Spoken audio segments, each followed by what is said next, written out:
Hello， 大家好，各位業主留意啦，咁講咗咁耐嘅 Renters Rights Act 終於有實質嘅時間表啦。Section 21冇過失嘅收樓咧，將會喺2026年5月1日咧正式成為歷史。咁好多人問啦，咁係咪收唔翻間屋啊？定係依家要做啲乜嘢呢？咁我哋今日用1分鐘嘅時間同大家解釋呢個官方嘅 roadmap 啫。首先有2個日子要記住嘅，第一個日子就係2026年嘅5月1號啦，呢一個係官方嘅叫做撤換日啦。咁由呢一日開始咧，咁所有新租約同舊租約咧都會正式轉為一個 rolling contract， 即係好似滾動式嘅租約啦。咩意思呢？即係冇一個固定嘅租約完嘅日子嘅，佢不停喺度每個月喺度續租嘅。咁 Section 21 notice 咧，要趕走個租客咧，亦都正式係廢除咗噶啦。第二個日子咧就係2026年嘅7月31號啦。咁如果你喺5月1號之前已經發出咗 Section 21 notice 咧，咁你最遲要喺7月31號之前入紙去法院啦。咁如果錯過咗咧，咁嗰張 notice 就會作廢。咁要重新申請由頭嚟過噶啦。咁啊，既然個日子已經定咗啦，未來呢2個月有啲咩要準備一定要做嘅呢？咁我哋又會教大家有幾招啦，有3招。第一樣呢，就睇翻你個租約，咁即刻攞翻份租約出嚟啦，睇下嗰個 fixed term 會唔會係跨過2026年嘅5月1號啦。跨過嘅咁就已經之後就會繼續 keep 住係一個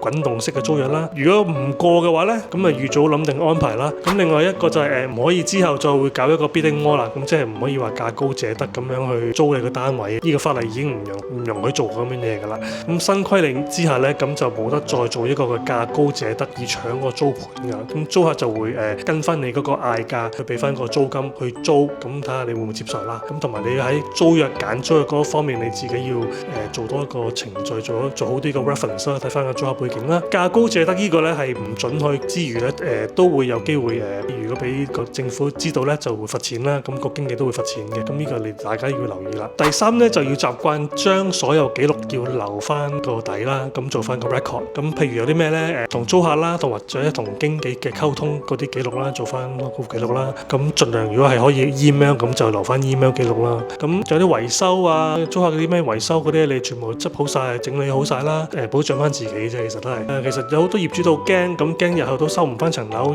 層樓俾個租客霸咗。咁啊其實唔使驚嘅，如果你要賣樓去收翻層樓咧，咁都係跟翻個法例去做嘅啫。但係個期限有啲唔同啦。如果收翻層樓之後嘅12個月內，你亦都唔可以租出嘅，即係你唔可以貿貿然話收翻嚟自己住，跟住話要賣樓，然後咧趕走個租客之後咧，你又想租翻俾第2個租客喎，咁係唔可以做啦，因為你要最少有12個月嘅時間，你唔可以再租出去嘅市場上嘅。咁你自己要衡量翻，就唔好以亂用呢個收樓程序啦。咁如果遇上租霸，咁點算呢？